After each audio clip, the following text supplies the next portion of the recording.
नमस्कार दोस्तों, स्वागत है आप सभी मित्रों का अपने इस YouTube चैनल आरपीसी मेकर पर।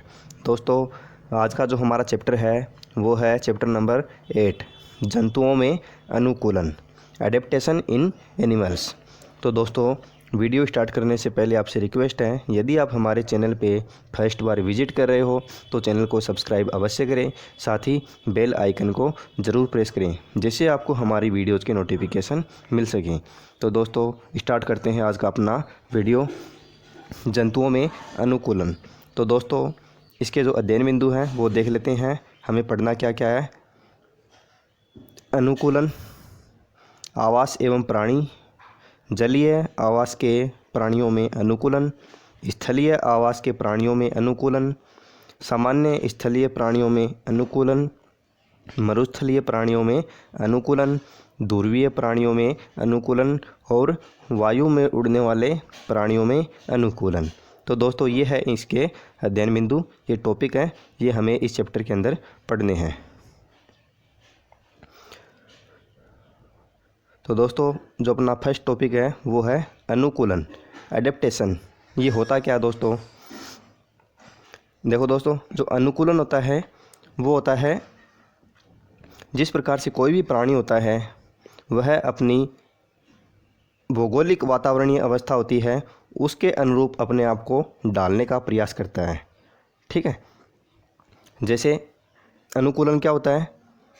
देखो, हमारी पृथ्वी की भौगोलिक वातावरणीय अवस्थाएं भिन्न भिन्न है।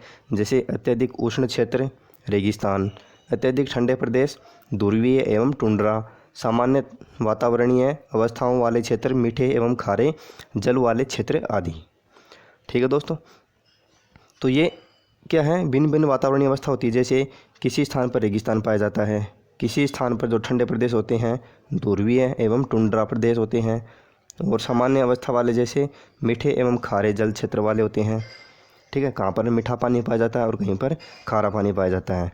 लेकिन दोस्तों देखो, एक स्थान पर पाया जाता है खारा जल और एक स्थान पर पाया जाता है मीठा जल। तो जो यहाँ पर रहते हैं, ठीक है, जो यहाँ पर खारा जल पाया जाता है, तो इस क्षेत्र में जो लोग रहते हैं इनको ये पानी मीठा लगता है। क्यों? क्योंकि इसके प्रति ये अनुकूल हो गए हैं। ठीक है, और यहाँ पर जो है मीठा पानी है। अब यहाँ जो वाले लोग हैं, यहाँ पर रहते हैं, वो इस क्षेत्र में जाएंगे तो इनको पहले कैसा लगेगा? ये पहले लगेगा खारा, फिर यहाँ पर 1 महीने रहेंगे, 2 महीने, फिर साल, 2 साल, फिर अपने आप क्या हो जाएंगे? ये इस पानी के लिए क्या हो जाएंगे? अनुकूल हो जाएंगे। तो इसे कहा जाता है दोस्तों अनुकूलन। ठीक है, मतलब वातावरण है, किसी भी परिस्थिति के अंदर अपने आप को ढालना, वो होता है अनुकूलन। देखो, आपने इन विविध वातावरणीय क्षेत्रों में रहने वाले जीवों के बारे में देखा, सुना और पढ़ा होगा। क्या इन विभिन्न वातावरणीय क्षेत्रों में रहने वाले जीवों की शारीरिक संरचनाएं एवं व्यवहार एक समान होते हैं? आओ पता लगाएं। इन विविध वातावरणीय अवस्थाओं में रहने वाले जीवों की शारीरिक संरचनाएं एवं व्यवहार एक समान नहीं होते हैं। मछली को जल से बाहर निकालने पर कुछ समय पश्चात वह मर जाती है। आपने कभी सोचा है ऐसा क्यों होता है? मछली है एक जलीय जीव है। एक कैसी है? जो जलीय जीव होता है वो, उसके शरीर की बाह्य एवं आंतरिक संरचना जलीय वातावरण में रहने के लिए ही बनी है। जो उसकी जो संरचना होती है, बाहरी संरचना होती है, उस पर सल्क पाए जाते हैं, और जो उसकी आंतरिक संरचना होती है वो वातावरण के लिए जलीय वातावरण होता है, उसी में रहने के लिए उसका शरीर है वो बना है। जो उसका आकार होता है, ठीक है, इस तरह से आकार होता है, वो क्या होता है? जल में तैरने के लिए सहायक होता है। इसी कारण मछली जल के बिना मछली का जीवन संभव नहीं है। उसे जल से बाहर निकालेंगे तो वह तुरंत ही मर जाती है। तो अनुकूलन की जो डेफिनेशन बनेगी क्या होगी? कि सजीवों की वे शारीरिक विशेषताएं जो उन्हें विशेष वातावरणीय अवस्थाओं में जीवित रहने के अनुकूल बनाती है, अनुकूलन कहलाती है। ठीक है, तो क्या होती है? जो भी विशेषताएं होती है सजीवों की, वो इन्हें कोई भी विशेष वातावरण होता है उसके अनुकूल रहने के लिए, जीवित रहने के लिए अनुकूल बनाती है, तो उसे कहेंगे अनुकूलन। ठीक है दोस्तों, जैसे एक ठंडा प्रदेश है, एक है गर्म प्रदेश। ठीक है, अब ये ठंडा प्रदेश है, ये है गर्म। अब जब गर्म प्रदेश वाले जो लोग हैं यहाँ पर रहते हैं, इनको रहते हुए यहाँ पर वर्षों साल हो गए, ठीक है, वर्षों हो गए। अब ये जो जीव हैं या फिर प्राणी हैं, मनुष्य हैं, जो भी यहाँ पर जाएंगे ठंडे वाले प्रदेश में, तो ये अपने आप को शुरू में अनुकूल नहीं कर पाते हैं, क्योंकि उन्हें बहुत ज़्यादा ठंड लगेगी, ठीक है। अब लेकिन यहाँ पर क्या है, जो पहले से लोग रह रहे हैं उनको इतनी ठंड महसूस नहीं होती है। क्यों? क्योंकि वह इस वातावरण के प्रति क्या है, अनुकूल है। और जब ये ठंडे प्रदेश वाले इस यहाँ पर जाएंगे गर्म स्थान पर, तो इन्हें अनुकूल, ये शुरू में क्या होता है, अपना अनुकूलन नहीं बिठा पाते हैं। क्यों? कि यहाँ पर इनको जो ठंडा वातावरण है ये इनके सूटेबल था पहले। अब ये गर्म वातावरण में जाएंगे तो इनको गर्मी ज़्यादा लगेगी। फिर क्या होगा, अब धीरे धीरे क्या होगा, धीरे धीरे 1 महीने रहेंगे, 2 महीने रहेंगे, साल रहेंगे, 2 साल रहेंगे, फिर इस वातावरण के प्रति, गर्म वातावरण के प्रति ये अपने आप को ढाल लेते हैं। यही क्या है, यही है दोस्तों अनुकूलन। उम्मीद करता हूँ दोस्तों आप मेरी बात को अच्छे से समझ गए होंगे। मैंने आपको सिंपल भाषा में समझाने का प्रयास किया है। फिर है अपना टॉपिक आवास एवं प्राणी, ठीक है। अब देखो सारणी दर्शा रखी है, इसके अंदर क्या है कि जो आवास है और प्राणियों के नाम लिखना आपको। सामान्य स्थलीय होते हैं, स्थलीय जो वातावरण होता है वहाँ पर कौन से प्राणी पाए जाते हैं। मरुस्थलीय होता है, वहाँ पर कौन से पाए जाते हैं। स्थलीय नभचर, नभचर जो आकाश में उड़ने वाले हैं वो कौन से हैं। जलीय जो जल में रहने वाले हैं वो कौन से हैं। ध्रुवीय यानी जो ठंडे प्रदेश हैं वहाँ पर कौन से हैं। ध्रुवीय क्या होता है, जो पृथ्वी की जो पृथ्वी ध्रुव कितने होते हैं, 2 ध्रुव होते हैं, उत्तरी ध्रुव है और दक्षिणी ध्रुव है। सर्वाधिक जो ठंड पड़ती है वो कहाँ पर पड़ती है, ध्रुवों पर, ठीक है। ये 2 ध्रुव होते हैं पृथ्वी के, इन स्थानों पर सर्वाधिक ठंड पड़ती है दोस्तों। फिर है अपना जलीय आवास के प्राणियों में अनुकूलन। जो जलीय आवास के प्राणी है वो अपना अनुकूलन किस प्रकार से बैठा पाते हैं। देखो, जलीय प्राणी श्वसन के लिए आवश्यक ऑक्सीजन जल से ही प्राप्त करते हैं, ठीक है दोस्तों। इम्पोर्टेंट लाइन है, जो भी इम्पोर्टेंट लाइन आएगी दोस्तों वह मैं आपको वो अंडरलाइन करके बता दूंगा, उसको 2 बार बता दूंगा, ठीक है। इसके साथ साथ में आप नोट्स बनाते जाना। जैसा कि आपको मैंने पहले दिन ही बता दिया, ये जो साइंस है इसके आप शॉर्ट नोट है वो आप अवश्य बनाएं, क्योंकि एग्ज़ाम टाइम पे इनको रिवीजन करने में आसानी होती है, ठीक है दोस्तों। तो जो जल होता है, जल से हमें ऑक्सीजन मिलती है। तो जल से ऑक्सीजन किस प्रकार से मिलती है, क्योंकि जल का फॉर्मूला होता है H2O। इसमें क्या होता है, हाइड्रोजन के 2 परमाणु होते हैं और ऑक्सीजन का 1 परमाणु होता है। तो इस यहाँ से ऑक्सीजन क्या मिल जाएगी, यहाँ से ऑक्सीजन मिल जाएगी किसको, जलीय प्राणी को। भोजन के लिए भी ये जलीय प्राणी जलीय पौधों एवं जीव जंतुओं पर निर्भर रहते हैं। उदाहरण कौन कौन से हैं, मछली है, पाइला, सीप। जलीय आवासों में जीवित रहने के लिए इनकी शारीरिक एवं आंतरिक रचनाओं में निम्नलिखित विशेषताएं पाई जाती है। तो ये विशेषताएं अनुकूलन कहलाती है। जैसे जलीय आवास के प्राणियों में श्वसन गलफड़ों द्वारा होता है। दोस्तों वेरी वेरी इंपॉर्टेंट है, अंडरलाइन कर लो इसको और अपने नोट्स के अंदर इस लाइन को उतार लो कि जलीय आवास के जो प्राणी होते हैं वो अपना श्वसन कहाँ से करते हैं, गलफड़ों द्वारा। दोस्तों एग्जाम में आया हुआ क्वेश्चन है ये। इनके शरीर पर सल्क अथवा कठोर आवरण पाया जाता है। दोस्तों ये भी इम्पोर्टेंट है कि जो जलीय प्राणी होते हैं उनके शरीर पर कठोर आवरण पाया जाता है, उसको क्या बोलते हैं, सल्क। जलीय प्राणियों के शरीर में वायु कोष होते हैं। इंपॉर्टेंट है दोस्तों, क्या होते हैं, वायु कोष होते हैं। और वायु कोष का कार्य क्या होता है, ये पानी में रहने और तैरने में सहायता करते हैं, ठीक है। आँखों को जल से सुरक्षित रखने के लिए इनकी आँखों पर निमेशक पटल नामक झिल्ली पाई जाती है। दोस्तों ये भी इम्पोर्टेंट है, क्या है कि जो जल में प्राणी रहते हैं तो उनकी जो आँख होती है उनको आँखों को सुरक्षित रखने के लिए इनकी आँखों पर क्या पाया जाता है, निमेशक पटल पाया जाता है, ठीक है। एक प्रकार की झिल्ली होती है ये। पानी में गति करने या तैरने के लिए पंख होते हैं, ठीक है दोस्तों।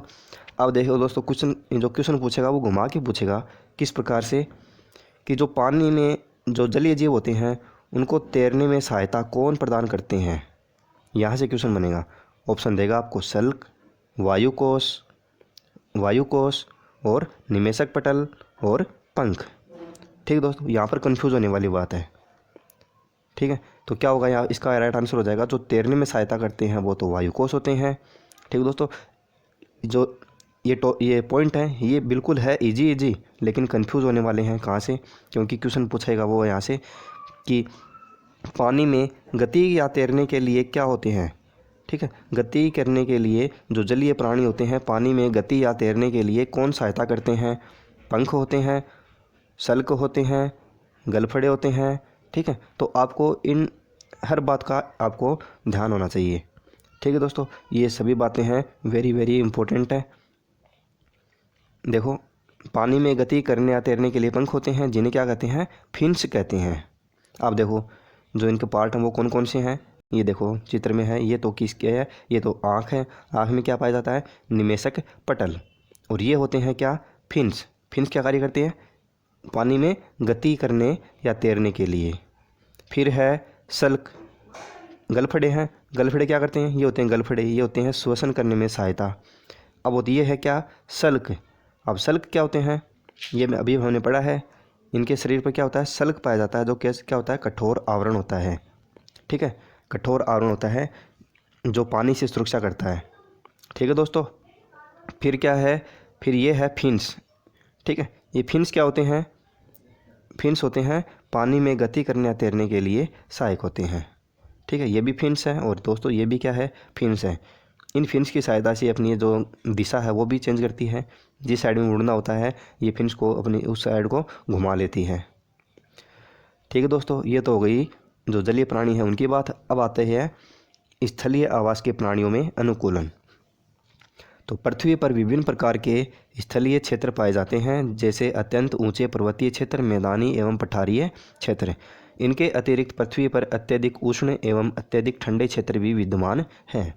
इन विभिन्न प्रकार के क्षेत्रों में पाए जाने वाले जीवों के शारीरिक एवं आंतरिक संरचनाओं में भिन्नता पाई जाती है। पृथ्वी पर पाए जाने वाले जीव जंतुओं के इन स्थलीय आवासों को निम्नलिखित श्रेणियों में वर्गीकृत कर सकते हैं: सामान्य स्थलीय आवास, मरुस्थलीय आवास, पर्वतीय आवास, ध्रुवीय आवास, वायु में उड़ने वाले प्राणियों के आवास। तो दोस्तों फर्स्ट है इसमें सामान्य स्थलीय आवास के प्राणियों में अनुकूलन। तो दोस्तों ये क्या है? देखो, भूमि पर सामान्य पर्यावरणीय अवस्थाओं वाले आवासीय स्थल को सामान्य स्थलीय आवास कहते हैं। जो स्थल में रहते हैं उनको क्या बोला जाता है? स्थलीय आवास। इस प्रकार के आवासों में पाए जाने वाले जीव जंतुओं की निम्न विशेषताएं होती है। देखो इनकी विशेषताएं बिल्कुल इजी है, ये आप सभी को मालूम है। इनका थोड़ा सा बस रिवीजन कर लेते हैं। इनमें गति के लिए पैर होते हैं, जैसे घोड़ा, हिरण, गाय इत्यादि। कई जंतुओं के पैर नहीं होते हैं। इन जंतुओं का शरीर कैसा होता है? पेशी युक्त होता है, जिसकी सहायता से भूमि पर रेंग कर गति करते हैं, जैसे सांप। सेकंड, बंदरों में पाई जाने वाली लंबी पूंछ इन्हें पेड़ों पर चढ़ने, संतुलन बनाए रखने एवं शाखाओं को मजबूती से पकड़ने में सहायक होती है। कौन? पूंछ। हाथी जैसे विशालकाय जंतु अपने भारी शरीर एवं छोटी गर्दन के कारण सरलता से झुक नहीं पाता। यह अग्रपादों की सहायता से भोजन भी नहीं पकड़ सकता, अतः इसकी लंबी सूंड, क्या? लंबी सूंड पत्तियों एवं शाखाओं को तोड़ने, भूमि से भोजन उठाने एवं शत्रुओं से रक्षा करने के लिए अनुकूलित होती है। ठीक है दोस्तों, फिर है जिराफ। जिराफ की गर्दन ऊंचे ऊंचे पेड़ों से अपना भोजन प्राप्त करने के लिए अनुकूलित होती है। ठीक है, शेर, बिल्ली, चीता आदि मांसाहारी जंतुओं के मुख में रदनक दांत अधिक विकसित होते हैं, जो शिकार को चीरने फाड़ने का काम करते हैं। ठीक है दोस्तों, शेर। ठीक है, फिर हिरण, खरगोश, नीलगाय, घोड़ा आदि में भोजन को चबाने के लिए कृतनक दांत पाए जाते हैं। दोस्तों इंपॉर्टेंट है कि इनमें जो भोजन चबाने के लिए दांत होते हैं, दांत का नाम पूछ लेगा आपको। रदनक होते हैं, कृतनक होते हैं, ठीक है, चवर्णक होते हैं, अगचवर्णक होते हैं। दांतों के प्रकार हमने पढ़ा है पीछे। ठीक है दोस्तों, यदि आपने हमारे पीछे वाले वीडियो नहीं देखे हैं तो उनको अवश्य देख लीजिए, क्योंकि दोस्तों वहाँ से पीछे के जो आपको वो टॉपिक हैं वो क्लियर होंगे, तभी आपको आगे वाले समझ में आएंगे। ठीक है दोस्तों, जैसे मैंने जो 6th क्लास की साइंस है वो मैंने पूरी कंप्लीट करा दी है। उसके 17 चैप्टर बने हैं। अब अपनी चल रही है 7th क्लास की। उसका जो 8वां चैप्टर है ये रनिंग है। इसके बाद में हम स्टार्ट करेंगे जो 8वीं की साइंस है। मरुस्थलीय प्राणियों में अनुकूलन। ठीक है दोस्तों, तो मरुस्थलीय वातावरण में शुष्क एवं अधिक तापमान वाले क्षेत्र आते हैं। इनमें पाए जाने वाले जंतुओं की प्रजातियां भी कम ही होती है। इन आवासों में वही प्राणी जीवित रह सकते हैं जो अत्यधिक तापमान और जल की कमी को सहन कर सकते हैं। इस प्रकार के आवासों में रहने वाले अधिकांश जंतु भूमि में बिल बनाकर रहते हैं, जैसे छिपकली, सांप, जंगली चूहा, ऊंट आदि। तो दोस्तों ये कहाँ पर पाए जाते हैं? मरुस्थलीय, जो मरुस्थल होता है वहाँ पर पाए जाते हैं मरुस्थलीय प्राणी। जैसे जो मरुस्थलीय चूहे होते हैं, ये ऊँट होते हैं। तो मरुस्थलीय आवासों में रहने वाले प्राणियों की निम्नलिखित विशेषताएं होती कौन सी? कि इनकी त्वचा का रंग हल्का भूरा होता है, त्वचा मोटी चिकनी शुष्क होती है, अधिकतर प्राणी रात्रिचर होते हैं। क्या होते हैं? रात्रिचर, यानी जो रात को बाहर निकलते हैं, ठीक है, जिसे दिन की तेज़ गर्मी से बच सके। तो दिन के अंदर तो ये बिलों में घुसे रहते हैं, ठीक है, बिलों में छिपे रहते हैं। और जैसे रात्रि होती है, जो सांप वगैरह होते हैं वो रात्रि के समय बाहर निकलते हैं, ठीक है, रात्रि के समय विचरण करते हैं। ऊँट इस प्रकार के वातावरण का एक महत्वपूर्ण उदाहरण है। इनके पैरों के तलवे चौड़े एवं गद्देदार होते हैं, जिससे इसके पैर रेतीली ज़मीन में धंसते नहीं हैं, जिससे वह रेत में आसानी से चल सकता है। इसे रेगिस्तान का जहाज भी कहते हैं। ये एक बार पानी पीने के पश्चात कई दिनों तक बिना पानी पिए रह सकता है। इसका मूत्र गाढ़ा होता है, इसका मल भी शुष्क होता है। ऊँट की त्वचा मोटी होती है, जिससे इसे पसीना बहुत कम आता है। इस प्रकार के आवास में रहने वाले अन्य उदाहरण कौन कौन से हैं? लोमड़ी, खरगोश, सियार, भेड़िया, गोयरा आदि। तो ये है कौन से? मरुस्थलीय जंतु। अब आता है ध्रुवीय अर्थात शीत आवास के प्राणियों में अनुकूलन। जो ठंडे प्रदेशों में पाए जाते हैं, ठंडे इलाकों में, इनके बारे में पढ़ते हैं दोस्तों। तो ध्रुवीय क्षेत्रों में अधिकांश समय भूमि बर्फ़ से ढकी रहती है। इन क्षेत्रों का तापमान अत्यधिक कम, मौसम शुष्क होता है। इस प्रकार के आवास ध्रुवीय प्रदेशों, ऊंचे पर्वतों एवं पठारों पर मिलते हैं। इन्हें शीत रेगिस्तान कहते हैं, यानी कोल्ड डेजर्ट। ध्रुवीय क्षेत्रों में पेड़ पौधे कम पाए जाते हैं, अतः इन क्षेत्रों में पाए जाने वाले जंतुओं की संख्या भी कम होती है। इन क्षेत्रों में पाए जाने वाले मुख्य प्राणी खरगोश, भालू, याक, मस्कबेल, रेंडियर, पहाड़ी बकरी इत्यादि, ठीक है। तो ये कहाँ पर पाए जाते हैं? ध्रुवीय क्षेत्रों में। इन जंतुओं के शरीर पर घने बाल पाए जाते हैं व त्वचा के नीचे वसा की मोटी परत होती है, जिससे इनका सर्दी से बचाव होता है। इन क्षेत्रों में जंतुओं की कमी के कारण यह सुरक्षित क्षेत्र भी है। इस कारण पेंगुइन अपने प्रजनन काल के दौरान इन्हीं क्षेत्रों में अपना निवास बनाते हैं, ठीक है। तो पेंगुइन है, ये भी कहाँ पर पाया जाता है? ध्रुवीय प्रदेशों में, ठीक है। ये है रेंडियर, ये है श्वेत भालू, ये पाए जाते हैं ध्रुवीय स्थानों पर।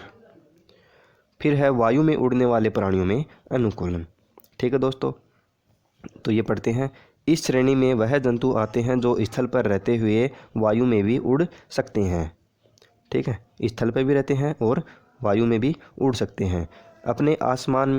आपने आसमान में अनेक प्रकार के पक्षियों को उड़ते हुए देखा होगा। क्या आपने कभी सोचा है कि ये पक्षी आसमान में कैसे उड़ पाते हैं? इनमें ऐसी कौन सी शारीरिक विशेषताएं हैं जिनके कारण ये आसमान में उड़ सकते हैं और हम नहीं, ठीक है। तो इनकी विशेषताएं क्या होती है जिससे ये उड़ सकते हैं और हम नहीं उड़ सकते हैं? तो क्या होता है इसकी विशेषताएं? देखो दोस्तों, इम्पोर्टेंट है, यहाँ से भी क्वेश्चन पूछा जा सकता है। देखो, इनके अग्रपाद पंखों में रूपांतरित हो जाते हैं। इम्पोर्टेंट है दोस्तों, जो अग्रपाद होते हैं इनके, वो किस में रूपांतरित होते हैं? पंखों में। इनका शरीर हल्का व नौकाकार होता है, जिससे यह हवा में आसानी से उड़ सकते हैं। इन पक्षियों के मुख में दांत नहीं होते हैं, परंतु इनकी चोंच कठोर व मजबूत होती है, जिससे ये कीटों को सुगमतापूर्वक पकड़कर खा सकते हैं। इनकी हड्डियां कैसी होती है दोस्तों? खोखली होती है, खोखली होती है। इस कारण से ये क्या होते हैं? उड़ते हैं। क्यों?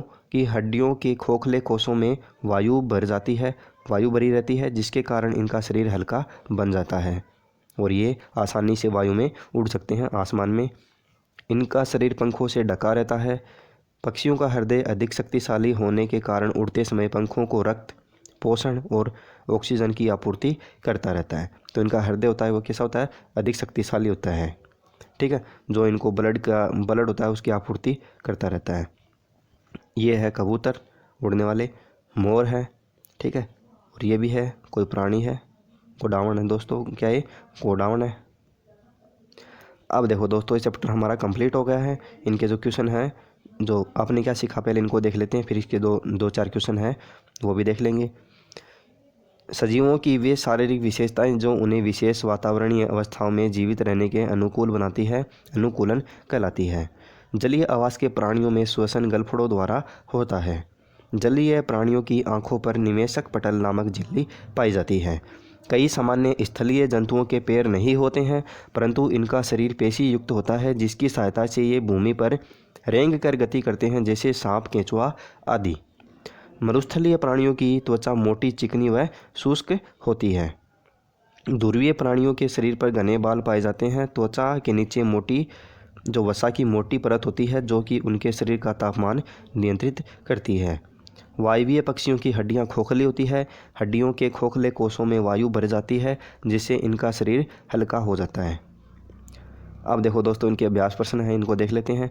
यदि आपने चैप्टर अच्छे से पढ़ा है, ठीक है, तो आपको ये क्वेश्चन आप आराम से कर सकते हैं। देखिए, जलीय प्राणियों का अनुकूलन है गलफड़ों का पाया जाना, शरीर पर सल्कों की उपस्थिति, अंडे देना और उपरोक्त सभी। तो ऑप्शन द इसका राइट आंसर होगा, ऑप्शन नंबर द, उपरोक्त सभी। राजस्थान का राज्य पक्षी है, तो दोस्तों राजस्थान का राज्य पक्षी है वो क्या है? वो है गोडावण। ठीक दोस्तों, यहाँ पर राष्ट्रीय नहीं है, राष्ट्रीय पक्षी होता तो क्या था? मोर। लेकिन राज्य पक्षी है वो क्या है? गोडावण। शरीर पर घने बाल व त्वचा के नीचे वसा की मोटी परत कौन से आवास की विशेषता है? ठीक है दोस्तों, तो घने बाल होते हैं और त्वचा के नीचे वसा की मोटी परत होती है, वो किसकी है? ये देखो, अभी अभी हमने पढ़ा, यहाँ पर देखो, ये रहा। ध्रुवीय प्राणियों के शरीर पर घने बाल पाए जाते हैं और त्वचा के नीचे वसा की मोटी परत होती है। ठीक है, तो किसकी है ये? ध्रुवीय प्राणियों की है। किसकी? ध्रुवीय प्राणियों की। ठीक है, तो इसका क्या आ जाएगा? ऑप्शन नंबर से ध्रुवीय। ठीक है दोस्तों, तो हमारा चैप्टर ये कंप्लीट होता है। दोस्तों वीडियो अच्छा लगे तो इसको लाइक करें, शेयर करें, चैनल को सब्सक्राइब करना ना भूलें। दोस्तों मिलते हैं नेक्स्ट वीडियो में एक नए चैप्टर के साथ। तब तक के लिए जय हिंद, जय भारत।